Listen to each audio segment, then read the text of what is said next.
तो मनीष जी मैं आपको बता दूं कि प्रैक्टिस करने का सही तरीका क्या है। सबसे पहले तो आपको मिरर में प्रैक्टिस नहीं करनी। ये हमारी सोसाइटी में बहुत सालों से ये मिथ चला आ रहा है कि मिथ मतलब प्रैक्टिस करो, मिरर को देख के प्रैक्टिस करो, मिरर को देख के बोलो।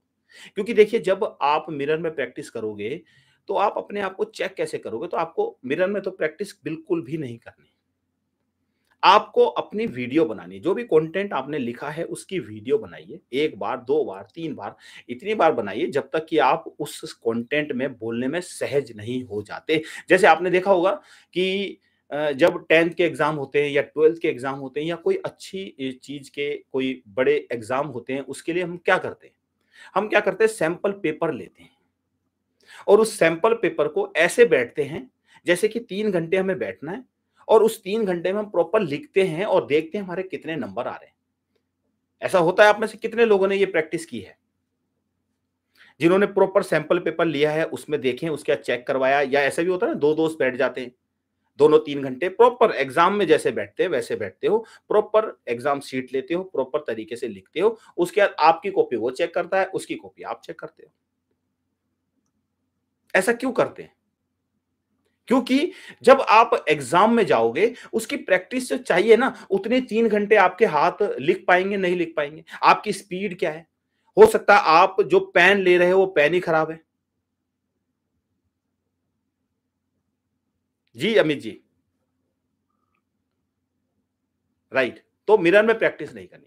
हमें क्या करना है कि हमें उसकी वीडियो बनानी है। अब जब वीडियो बनाने से होता क्या है? देखो, समझिए मेरी बात पे ऐसी आँख मीच के या बस बोल दिया और सुन लिया नहीं, आप खुद अपना लॉजिक लगाइए।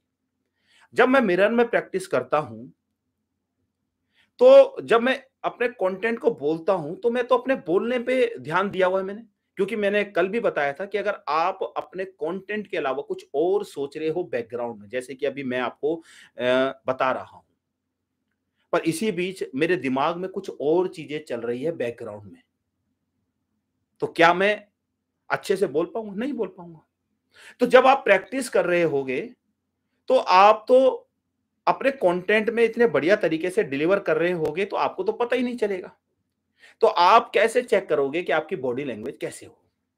आपको कैसे पता चलेगा कि आपके जो फेस एक्सप्रेशन है कैसे? कहीं पर आप भूल गए हो कैसे पता चलेगा? कोई वर्ड आपने गलत बोला, किस शब्द को कितना कैसे उच्चारण करना है? इंटोनेशन कैसे होना चाहिए? कहाँ पे मुझे पॉज़ लेना है? कहाँ पे मुझे ज़ोर से बोलना है? कहाँ पे मुझे धीरे से बोलना है? ये आपको कैसे पता चलेगा अगर आप मिरर में प्रैक्टिस करेंगे? पर अगर आप इसी का वीडियो बनाते हैं अगर आप वीडियो बनाते हो तो बड़ी आसानी से आप जब पहली बार में देखेंगे तो आपको पता चलेगा कि टोटल मैंने 20 गलतियां की है। आप दोबारा करोगे तो उसमें 15 गलती हो जाएगी। तीसरी बार प्रैक्टिस करोगे तो 10 गलती रह जाएगी। ऐसे ही आप अगर 10, 15, 20 बार प्रैक्टिस करोगे तो आपकी वो जो 20 गलतियां थी वो 2-3 पे रह के जाएगी और जब फिर आप स्टेज पे जाओगे तो बढ़िया बोलोगे। दूसरा अगर आपको प्रैक्टिस करनी है तो उसका एक और मेथड है। मेथड क्या है? उसको मैं कहता हूं चिट मेथड। चिट मेथड में क्या करना है आपके साथ कितने लोगों के साथ ऐसा होता है कि आप लोग जब स्पीच देने जाते हैं चाहे वो 10 मिनट की है 15 मिनट की है चाहे 1 घंटे की है चाहे 8 घंटे की मेरे साथ सर ऐसा होता है कि जब मैं स्पीच देने जाता हूं तो मैं भूल जाता हूं आप में से कितने लोगों के साथ ऐसा होता है कि मैं भूल जाता हूं से यस अगर आपके साथ ऐसा होता है या आप लोगों को ऐसा लगता है कि यस मेरे साथ ऐसा हो सकता है और इस वीडियो को शेयर जरूर कर दीजिए अपने अपने ग्रुप्स में शेयर कर दीजिए ताकि ज्यादा से ज्यादा लोग इसका फायदा उठा सकें आप में से कितने लोगों को लगता है कि जी सर हमारे साथ तो ऐसा होता है कि मैं भूल सकता हूं और बड़े बड़े लोग आपने देखा होगा वो ब्लैंक हो जाते हैं मैंने एक संदीप महेश्वरी जी का वीडियो देखा था उसमें वो बता रहे थे कि वो कहीं पे गए थे और कहीं पे स्पीच देनी थी कुछ प्रेजेंटेशन देनी थी और वो टोटली ब्लैंक हो गए क्या आपने भी वीडियो देखा है रितु जी कह रही है हो सकता है चंद्रपाल जी कह रहे हैं आप लोगों ने वीडियो देखा है संदीप महेश्वरी जी का कि जिसमें वो बता रहे हैं या फिर यूट्यूब पे भी सर्च मार सकते हो आप यस, रितु जी कह रही हैं यस। तो देखिए इतने बड़े-बड़े लोग भी ब्लैंक हो गए और ये कोई बड़ी बात नहीं है, क्यों?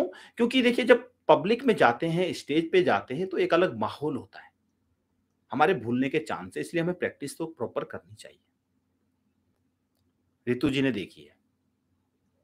तो अगर देखो वो भूल सकते हैं और उसके बाद क्योंकि जब वो शायद जैसे अभी जो काम कर रहे हैं, वो शायद वो काम नहीं कर रहे थे, जब का वीडियो है वो।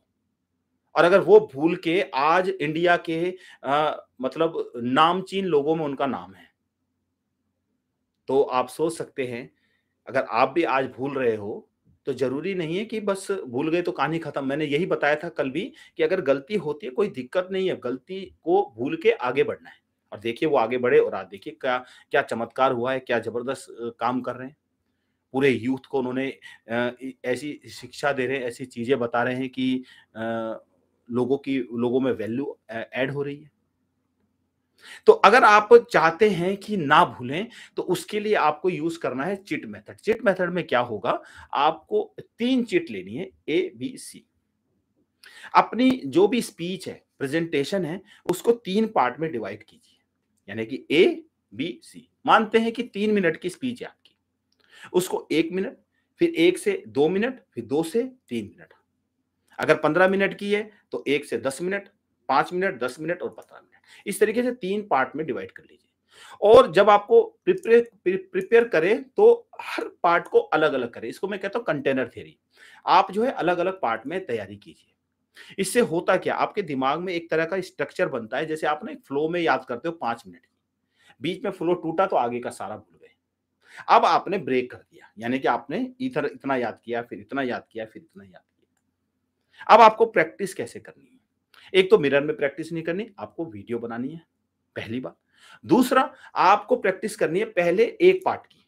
चिट डाल दीजिए, चिट उठाइए, चिट में आया बी, तो आपको 1 मिनट से 2 मिनट वाला सेक्शन बोलना है। फिर उठाया आपने आया ए, अब आपको 0 से 1 मिनट वाला बोलना है। फिर आया सी, फिर आपको 2 मिनट से 3 मिनट वाला बोलना है। इससे क्या होगा, आपके दिमाग में जो पैटर्न है, जो स्पीच है, वो स्ट्रक्चर में बैठेगी, यानी कि आपको याद रहेगा एक अलग-अलग तरीके से। तो अगर बीच में कहीं भूल भी जाते हो, तो आगे का आपको याद है। तो इस तरीके को अपनाइए और मेरी गारंटी है अगर आप इस तरीके को अपनाते हैं, तो आप ज़िंदगी में कभी भी स्टेज पे ब्लैंक नहीं होंगे। आप में से किसी ने जो हमारे ऑलरेडी स्टूडेंट हैं, उन्होंने ये टेक्निक अपनाई है और उनको रिजल्ट मिला है? से यस अगर आप लोगों ने ये टेक्निक अपनाई है तो और उन्हें रिजल्ट मिला है कि यस सर ये काम तो करती है टेक्निक। क्योंकि मेरे पास तो मैंने कई बार अपनाई है ये और ये काम तो करता है। 100% काम करता है, नो डाउट। आप में से कितने लोग हैं जिन्होंने ये टेक्निक अपनाई है? यस, पूरन जी कह रहे हैं यस।